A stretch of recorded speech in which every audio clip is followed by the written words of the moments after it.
The novel In Evil Hour by Gabriel Garcia Marquez was first published in 1962.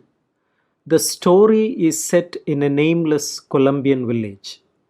The story depicts a period when the townspeople, from an uneasy peace amidst violence, moved to martial law and corrupt tyranny. The incident in the novel takes place in the 1950s, a period when Colombia was involved in La Violencia, the violence. It is a period of fighting between the Colombian liberal and conservative parties.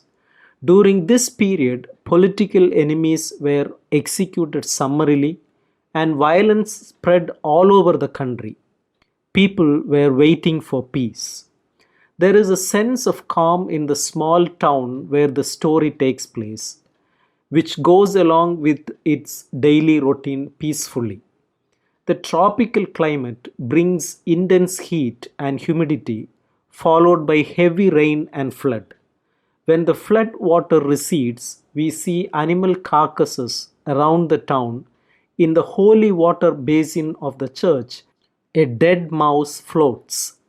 Someone has been posting satirical notices around the town describing the shameful secrets of the inhabitants.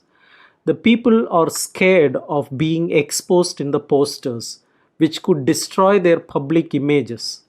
Moreover, it was creating a destabilizing scenario where people could turn back to violence. One such poster exposes an alleged affair between wife of Cesar Montero, a rich lumberman, and a local pastor. Montero murders his wife's alleged lover. He was unable to cope with being thought of as a cuckold and want to present his image as a strong macho man. So he resorted to killing his wife's lover. The irony is that his wife was faithful, but the idea of being gossiped triggered Montero to murder his wife's supposed lover. The town's mayor at first dismissed the anonymous notices as a prank and did not take it seriously. He was part of the newly installed government and was not ready to admit this as a problem. Personally, he is preoccupied with his toothache but refuses to receive treatment from the town dentist because he hates him. The pressure from the public grew. The mayor decides to find the culprit soon. He seeks help from Judge Arcadio to declare martial law.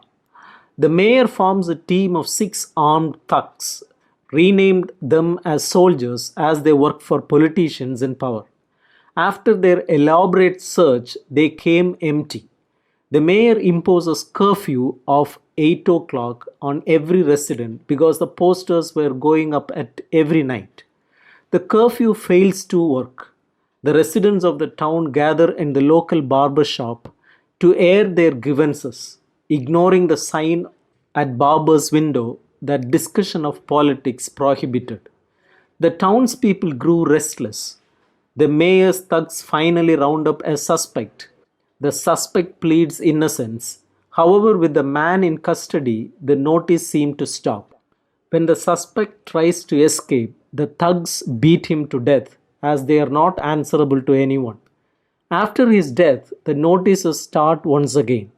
In a fit of anger, the mayor responds by almost shooting the dentist and the town's priest, Father Angel. The novel ends ambiguously as they face each other in confrontation. This moment is the start of the evil hour.